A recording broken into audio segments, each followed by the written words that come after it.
Over 4 decades, Aberdeen has built deep relationships throughout emerging market economies. And each episode of our Emerging Markets Equity podcast is your chance to eavesdrop on an agenda-setting conversation between me, Nick Robinson, and some of our brightest minds, figuring out the opportunities in key emerging markets. Search for the Emerging Markets Equity podcast from Aberdeen. That's ABRDN, wherever you get your podcasts. Stocks for beginners.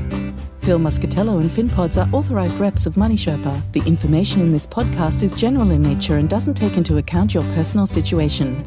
And if somehow the Fed accidentally tips attitudes into this range where consumers all of a sudden just decide to go on a buyer's strike of everything, and that happened in 2007, then we are headed for a long and nasty recession. And the problem the Fed faces is they won't exactly be able to step on the gas pedal and lower rates for fear of blowing even bigger bubbles in housing and the stock market. So the Fed is in a very tight spot. So it's kind of no wonder they keep promising this nirvana that they do. It's more of a hope than anything else. Do they really believe it? Or is this the attitude that they want people to believe? Hi, and welcome back to Stocks for Beginners. I'm Phil Muscatello. What does Austria have to do with economics? And why should investors be keeping an eye on the macroeconomic weather radar? I'm joined today by Michael Mish Shedlock from Mish Talk to look at the tidal forces of the financial system and how they can affect our investments. Hello, Michael. Hey, it's a pleasure to be on the show. I really appreciate the opportunity to talk with you. Thanks for coming on. Michael, or Mish Shedlock, is a highly acclaimed macroeconomic writer who typically posts several articles a day on his Mish Talk website. He talks about interest rates, central bank policy, gold and precious metals, jobs, and economic reports, typically from an Austrian economic perspective. Now, this is something a lot of people don't know about, that there is actually a school of economics called Austrian, and it's not to do with a Schnitzel index by any means, is it? The Austrian economic view is that the economy is determined by the decisions of individuals to spend money now and in the future, and how it's interesting here. I'm reading a description from Investopedia, and it says that the Austrian school holds interest rates are determined by the decision of individuals. Well, ideally, that should be the case. But unfortunately, we have a bunch of central bank planners across the world who think that they are wizards enough to be able to determine what the right interest rate should be. The Austrian view would be that this should be left up to the market. It certainly isn't right now, and that is one of the reasons why we have such a big mess going through these enormous boom-bust cycles of increasing magnitude, because the wizards think they know how to set economic policy, and they don't. That's really interesting to hear that description of Austrian economics. Is it Friedrich Hayek who's seen as being one of the progenitors of this? Yes, I listen to or read Hayek, Mises, Rothbard. Some people have a favorite one over the other. Rothbard has a number of books out there, and you can pick them up for free, actually, off the Mises Institute.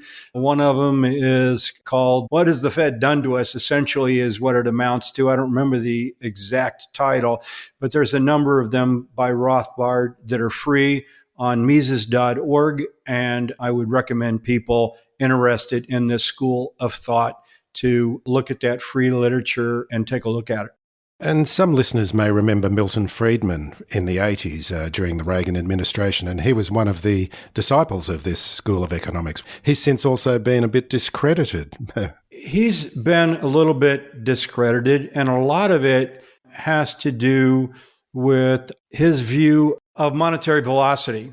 Milton Friedman came out with an equation that you could determine interest rates and policy by looking at velocity. The problem with his formula was that it assumed that velocity was either a constant or a near constant, and it wasn't.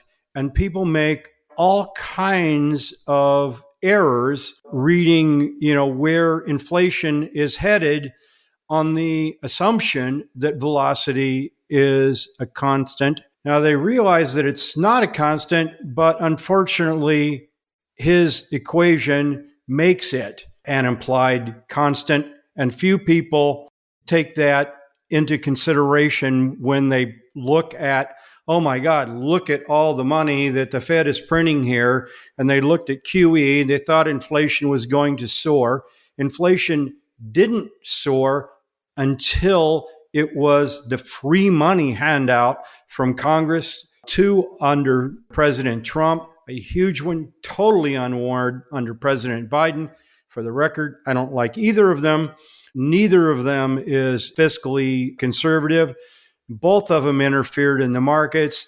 Trump wanted the Fed to cut rates. He wanted a bigger stimulus than what he got.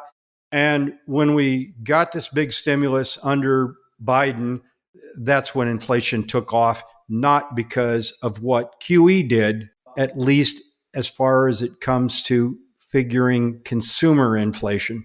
But to give Milton Friedman his due, he did point out that the only thing that does cause inflation is the amount of money that comes out of government printers, or it's not printers these days, it's more of an accounting, bookkeeping situation. But he was right in that, isn't it? It's really, that is the only lever that can be pulled to stimulate inflation. Is that correct?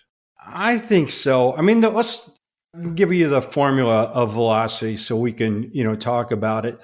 It's velocity is GDP divided by money supply. It's actually velocity equals the number of transactions times the price, which equates to GDP divided by money supply. The thing about velocity is it's an output. It's not an independent variable. It can't be measured on its own accord. It's defined as those two. And when Friedman put that together, he thought velocity was constant. If velocity was constant, then a lot of the assumptions that people made when the Fed did all of this QE and soared the money supply, and this went on from 2012 to 2020 before it was ever a problem. And this also gets into some other issues. How do we measure inflation? The Fed and all the economists measure inflation by looking at PCE, which is a measure of personal consumption expenditures, or most analysts look at the CPI, which is Consumer Price Index. The problem with both of them is they're wrong. It's hard enough to say we can even measure them in the first place. I don't believe we can, at least not accurately. But the best example I can give is both equations do not have housing prices directly in them. They do have rent in them, but not housing prices. And the reason why they exclude them is on the basis that home prices are a capital expense, not a personal expense. My counterargument is, so what? What is it that matters? Inflation matters, not just consumer inflation. So this leads to all sorts of errors like the Taylor rule and the Phillips curve and all of these other kinds of things that make predictions based of consumer prices when it's not consumer prices that matter, it's inflation that matters. The Fed had loose money, too big, too long, twice, at least twice. The first one blew the housing bubble and we had a crash. They ignored as inflation huge rises in the price of housing. The Fed did it again the second time, holding interest rates too low, too long, zero, even after inflation had started to spike. They kept their quantitative easing program, increasing the money supply. Home prices soared out of sight. The Fed finally realized it made a mistake and started cutting interest rates. All that inflation was baked in the cake, especially when we had these 3 rounds of fiscal stimulus coming from Congress. And on top of that, Biden had all these rent abatement policies. A lot of renters didn't pay their rent. They took this money, they spent it on, well, literally anything. We had student loans that were halted. Those students kept that money and spent that. And on top of it, we had the supply chain shocks from COVID. All 3 of those soared interest rates, caused the measure of inflation to soar to the most since like 1972 or something like that. And the Fed never saw it coming. They never issued a error statement. They never said we were wrong. The Bernanke Fed didn't say they were wrong. The Fed never apologizes for any of its mistakes, and those mistakes are still ongoing now. The only thing the Fed said today, at the FOMC meeting today, the Fed held rates constant. And about the only thing they said that made any sense is essentially, we don't know what's going on. And at least that was an honest statement. But you won't hear the media phrase it that way, but you will hear me say it that way. They're talking about uncertainty, this, that. Well, would the free market have done any worse than the Fed in blowing the last 2 economic bubbles we've seen? I highly doubt it. That's the problem with a bunch of economic wizards who don't know what they're doing, setting interest rate policy. It's like if Russia announced tomorrow that they were going to set the price of orange juice, and recall that Russia did do this. They had all of these targets for how much steel should be produced, how much wheat should be produced, how much whatever should be produced, and what the prices of those would be. Well, I would tell you that it's probably a lot easier to set the price of orange juice than to set the price of interest at a rate that is going to keep the economy on an even keel without causing an inflationary boom or a recession. So we don't know. We can't say for sure what the market would have done, but I hazard a guess it wouldn't have done any worse on its own accord than having a bunch of wizards try and set interest rate policy. And it's happening not in the United States. It happened in Japan. It happens in China, happens in Europe with the ECB, where they actually had negative interest rates for a number of years, as if it makes any sense at all to pay people money to borrow money. You earn negative interest on your money deposited. The ECB was trying to stimulate bank lending, but didn't stimulate anything because these guys don't know how the economy works. Wow, that's such a bracing view. And we're talking today on September 20, and it's just after Jerome Powell has made his FOMC speech. So let's talk about that a little bit. And I just want to put this a little bit in the context, in that markets seem to have a very Pollyanna-ish view that we're going to have some sort of soft landing that's been successfully engineered by these people in central banks. So tell us a little bit more about what Jerome Powell said today and your view on it. It was actually an interesting FOMC statement for a change. Mostly they put a boilerplate out there that's the same month after month after month. This one, the market perceived as hawkish. I read it as hawkish. Here's a couple of statements. In their statement, Powell said inflation remains elevated. Yeah, I would agree with that. He said tighter credit conditions for household and businesses are likely to weigh on economic activity, hiring, and inflation. And I would agree with that. He said the extent of these effects remain uncertain. I would agree with that. The committee remains highly attentive to inflation risks, and I would agree with that. So I agree with all of those statements, but they were true at any point in time. The Fed has been quite confident on where the economy was going, where interest rates should be.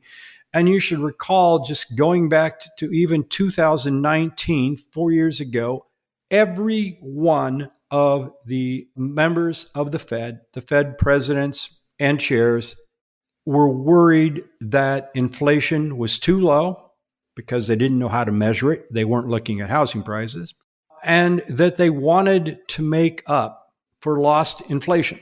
They wanted to make up for the lack of inflation.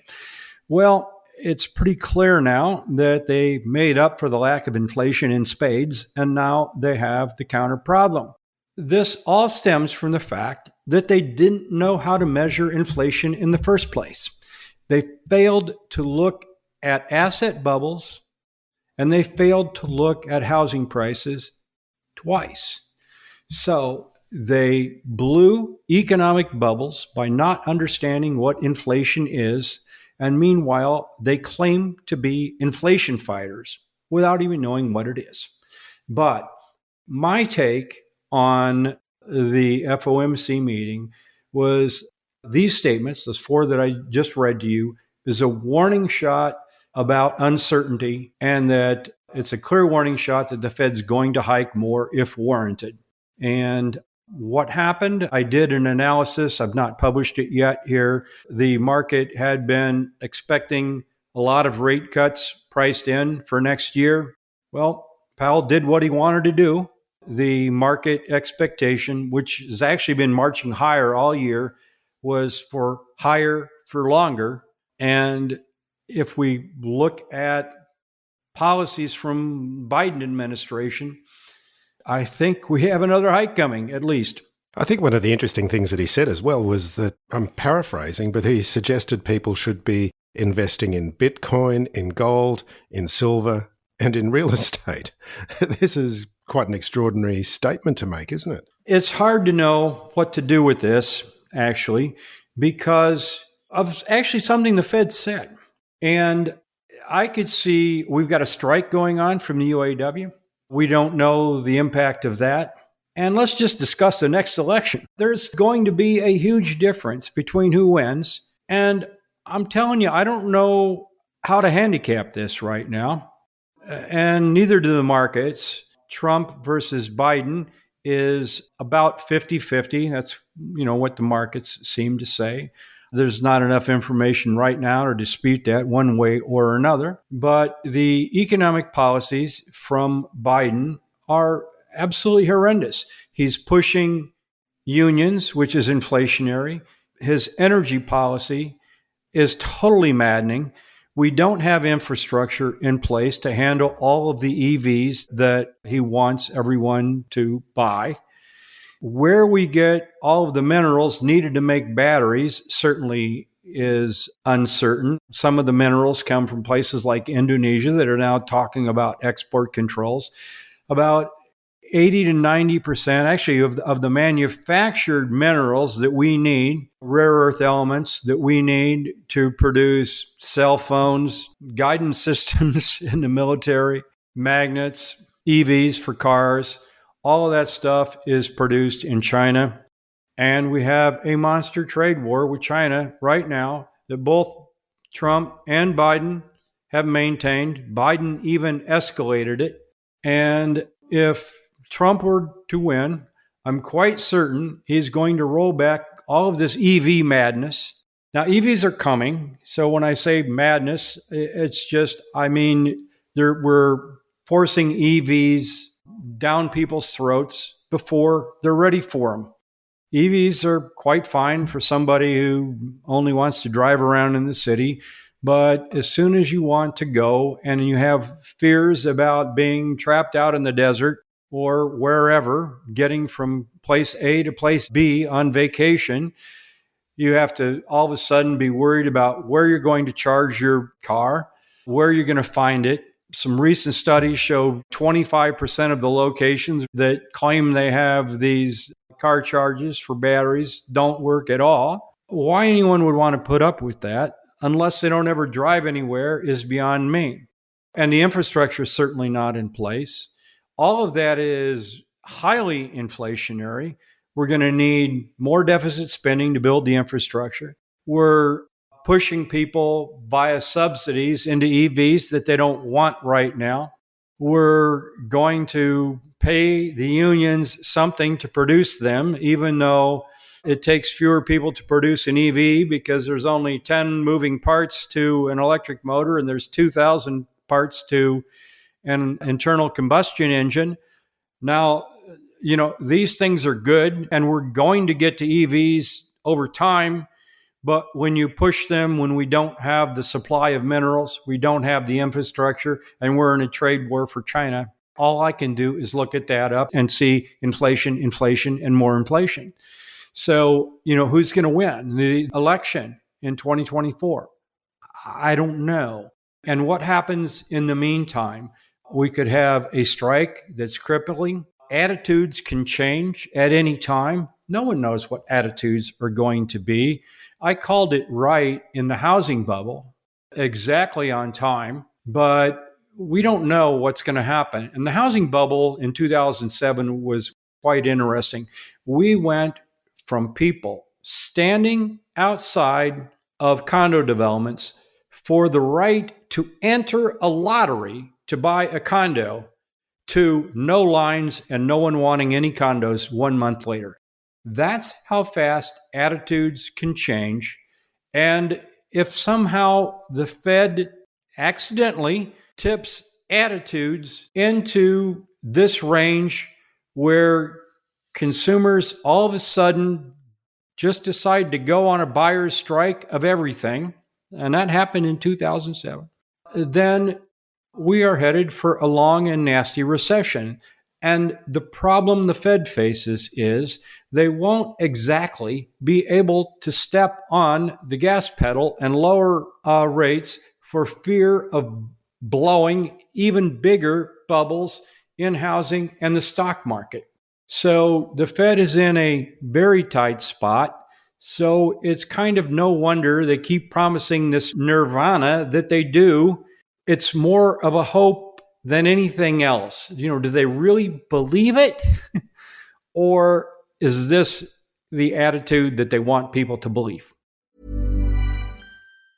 At Staples Business Advantage, our team of experts can help you find the breakroom products to satisfy everyone's preferences, while AI can suggest popular items, monitor stock levels, optimize pricing, and automate reordering. AI can do a lot of things. But I can never know the taste of a truly great cup of coffee. Sigh. But you also can't get hangry. This is true. At Staples Business Advantage, we help you select from 2,000 breakroom products, so you can be sure there's something for everyone. Yum. Sign up today and save 20%. Staples Business Advantage. Business is human. Are you looking for unbiased, in-depth market insights? Deep Knowledge Investing is dedicated to providing conflict-free, well-researched stock ideas. Gary Brode is a 30-year Wall Street hedge fund veteran turned to the good side. He's dedicated to providing you with independent and timely market commentary. Deep Knowledge Investing is supported by a large, successful and highly engaged board of advisors who provide expert advice and insights in a variety of fields and industries. Gary appears regularly on this podcast, so you can check out his insights for yourself and see if he's the right guy for you. Receive 50% off a Deep Knowledge Investing subscription by using the promo code STOCKSFORBEGINNERS50, that's 50. By using this promo code, you can subscribe for 6 months for only $100 or check it out for a month for only $25. That's deepknowledgeinvesting.com and use the promo code STOCKSFORBEGINNERS50. By using this code, you'll be helping to support this podcast. Deep Knowledge Investing, helping you to beat the market.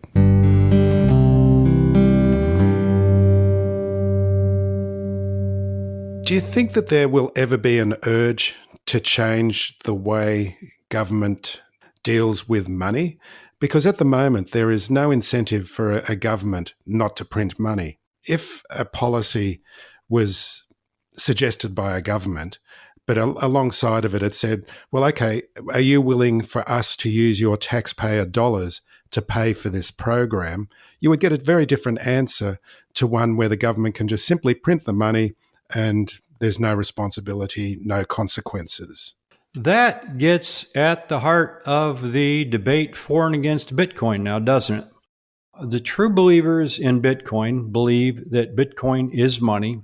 Well, it's not right now for a whole number of reasons, but they think that countries are going to, turn to Bitcoin because they don't have any other alternative.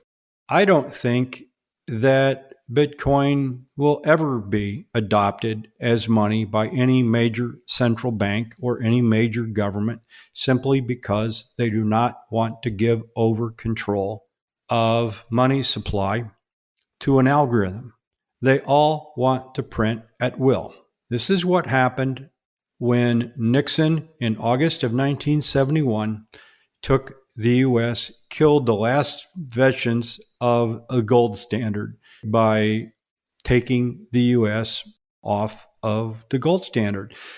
We got into a debate not a debate, but an argument with France. And John Connally, Nixon's Secretary of State, told France, it's our money supply, but your problem. Exactly like that. Well, that unleashed a situation where everyone followed suit, and now central banks have the ability to inflate at will, and did, and they're not going to relinquish that to Bitcoin or anything else. I think we're headed for a major currency crisis. I've been saying this for a decade. Unfortunately, I've never put a time on it, and I never will put a time on it.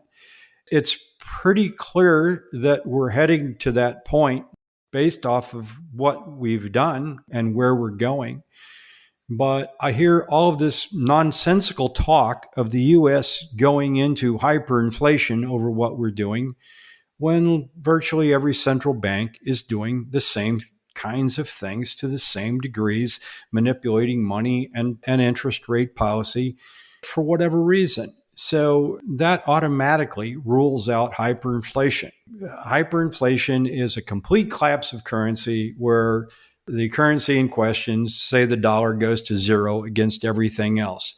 How likely is the dollar going to go to zero against the euro, against the yen, against the yuan, when all of these countries have their own economic problems, and China, state-owned enterprises, SOEs, and demographic problems, all of that is actually worse than anything here that happened in the United States. They've got an imploding property bubble here right now. So to suggest that the U.S. is going to go to hyperinflation and Bitcoin is the only way out is just simply wrong for all of those reasons. Should we talk about the R word for a moment? Recession. Oh, recession. Do you think it's inevitable? I think we're in one, and debatedly, we might be out of one. We won't know that until we see the next set of GDP numbers. But there's actually two sets of numbers, and they're supposed to equal. Gross domestic product, or GDP, and gross domestic income, GDI, are two measures of the exact same thing. Now, unfortunately, if you look at the two of them, they are the widest apart in history.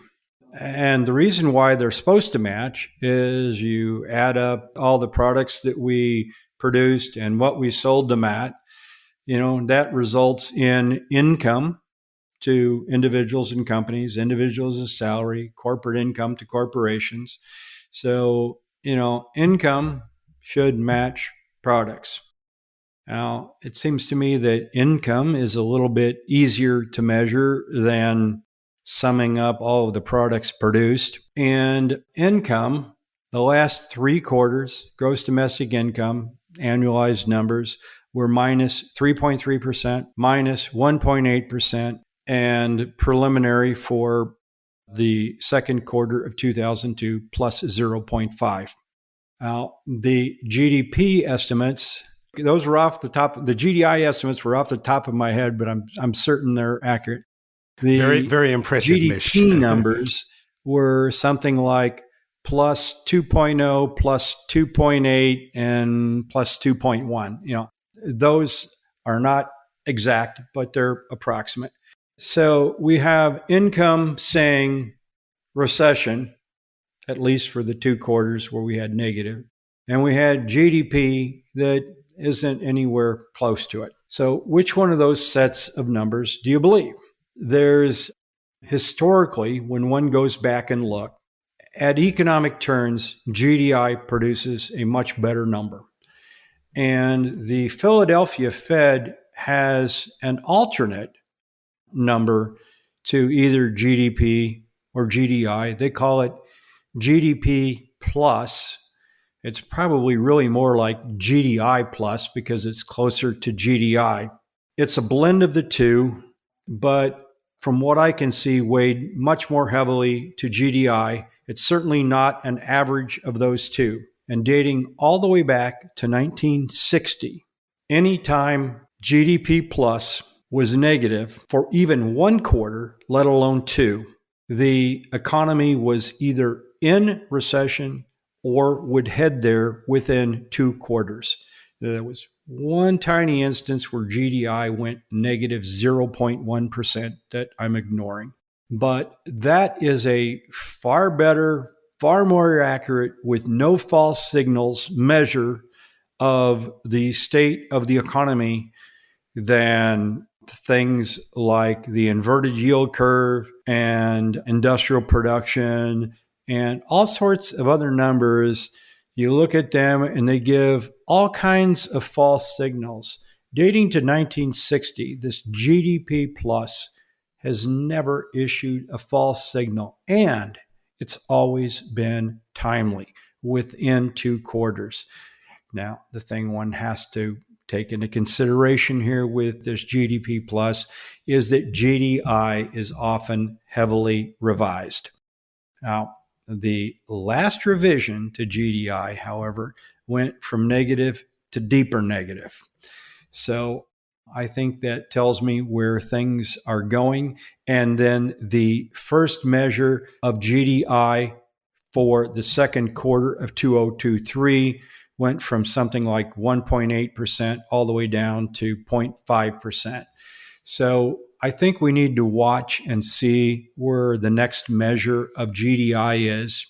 These numbers tend to converge over time, typically with revisions. And if you look at revisions in industrial production, if you look at revisions in jobs, you look at revisions in housing numbers, new home sales, almost all of these revisions lately have been negative.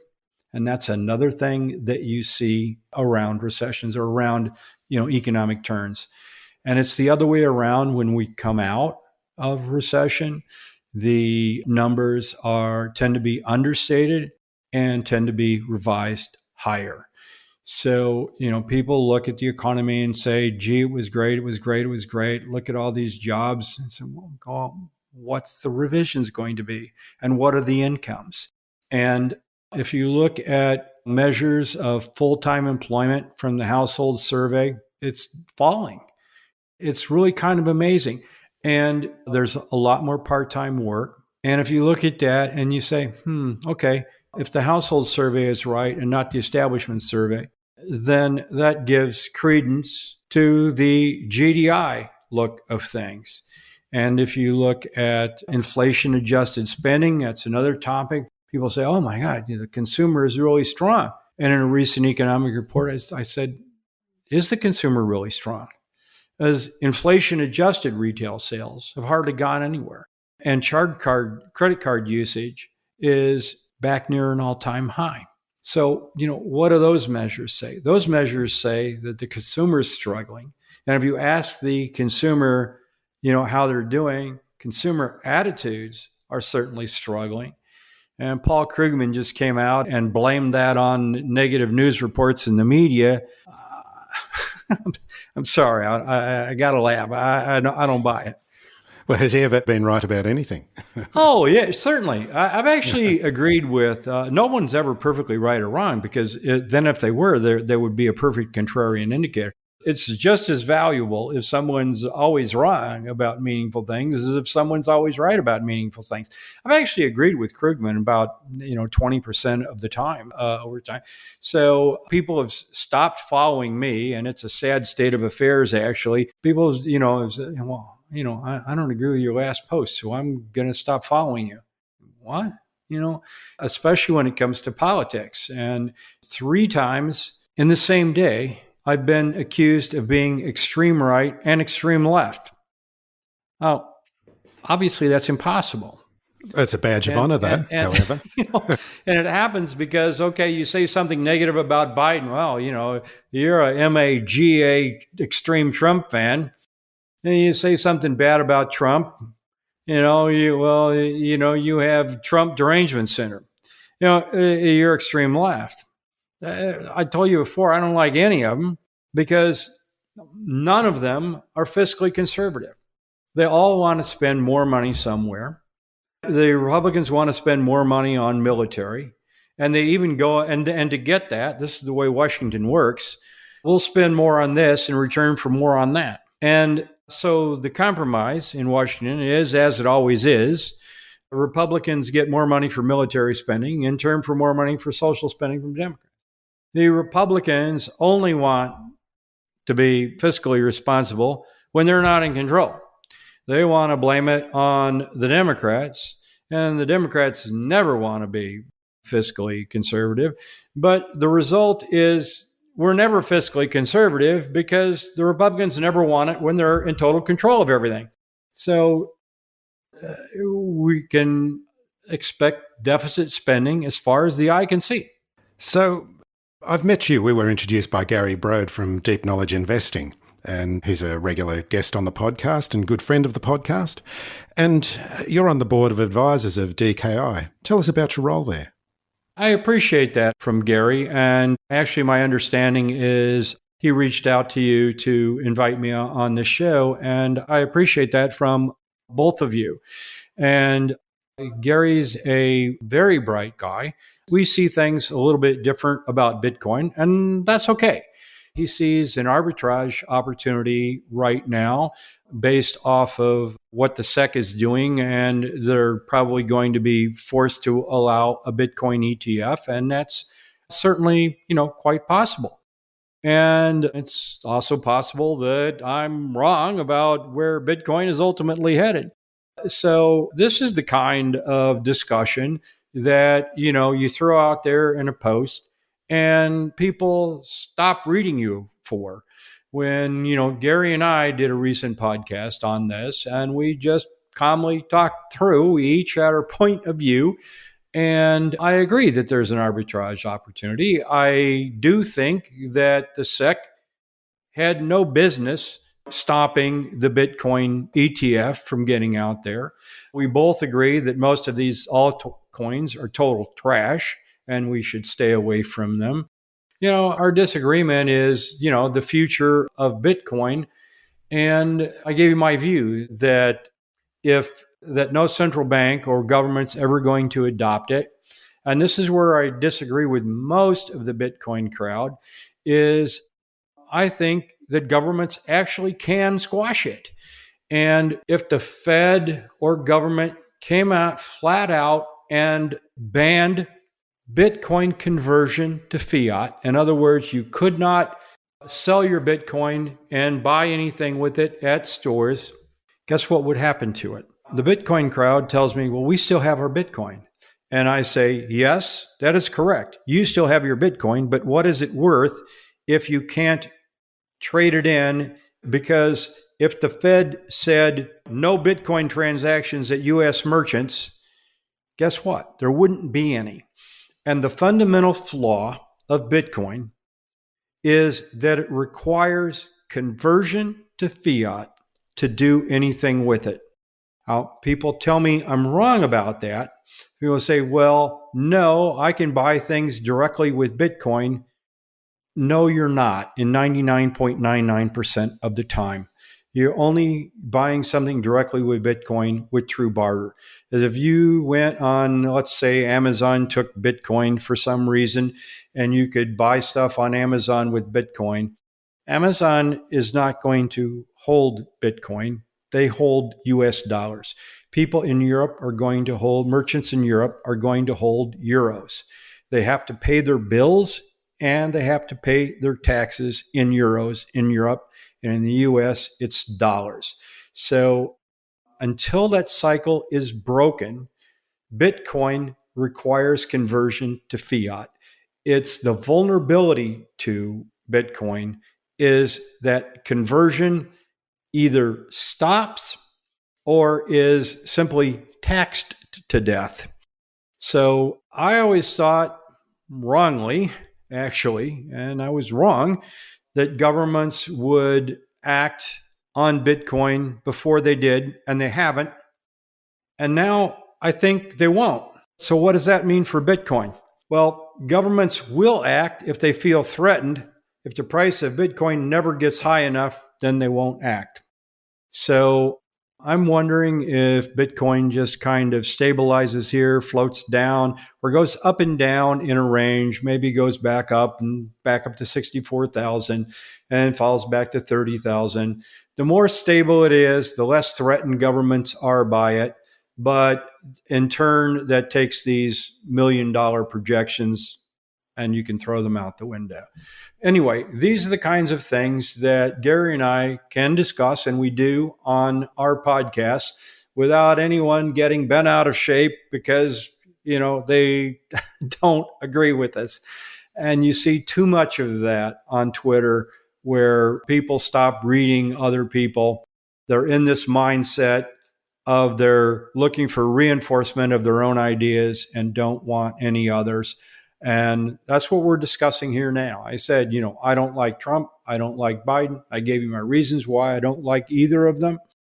But as soon as you say that on Twitter or in a podcast, I'm sure I've offended some of the listeners of this audience, either on Bitcoin, on Biden, or on Trump. We love equal opportunity offense, Mish. I'm an equal opportunity basher. So, Mish, tell us about Mish Talk, your blog, which I've been really enjoying reading over the last couple of days. I started it in 2003. The title then was Mish's Global Economic Trend Analysis. I started out on Blogger, and believe it or not, I have written at least one post every day, 365 days a year, since March of 2003 on something. Now, Christmas might have just been Merry Christmas. New Year's might have been Happy New Year with maybe some pictures of fireworks display. But I've been doing this nonstop, 355 or 356 days a year, however it may be, since 2003. My best claim to fame, I think, on all of this, every year at the New York Times comes out with their 10 best ideas of the year. It could be ideas on anything, healthcare, education, science, anything.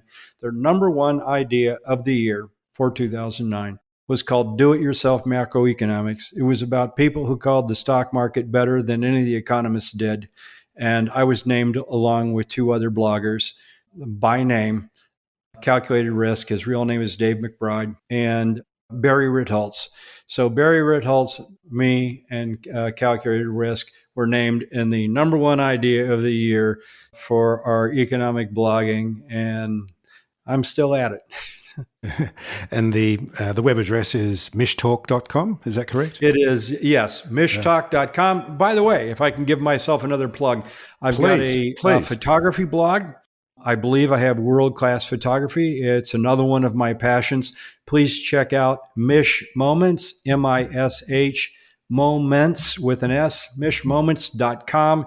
If you want to see some really spectacular photography images, and there's a section on top. The link I just gave you will take you to my homepage, which is my stuff for sale. But if you want to see what I write about, I tell people how I took the shots I did, where to go, when to be there, time of day, all the conditions, what lenses I used. If you click on the menu, there's Mish's articles, and I discuss in detail how I got all the pictures that I got. So please check out mishmoments.com in addition to mishtalk.com. Fantastic. Well, we'll put all the links in the blog post and the episode notes. So, Mish, Thank you so much for joining me today. I've got so many more economic questions I want to ask you, so we'll have to get you back on again. I think I talked too much, so I hope this wasn't too long. But anyway, I enjoyed being on the show, and you might want to get Gary back in. He's a great guy, and I certainly appreciate the fact that he introduced me to you. We can't keep him off the podcast, Mish. Thank you very much. Thanks. My pleasure. Thanks for listening to Stocks for Beginners. If you enjoy listening, please take a moment to rate or review in your podcast player, or tell a friend who might want to learn more about investing for their future.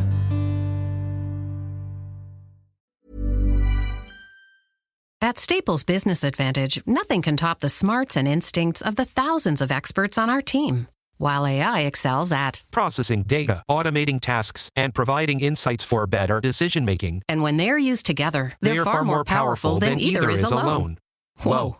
I've never felt more alive. Let Staples Business Advantage use today's latest innovations, plus our team's experience, to make business easier for you. Sign up today and save 20%. Staples Business Advantage. Business is Human.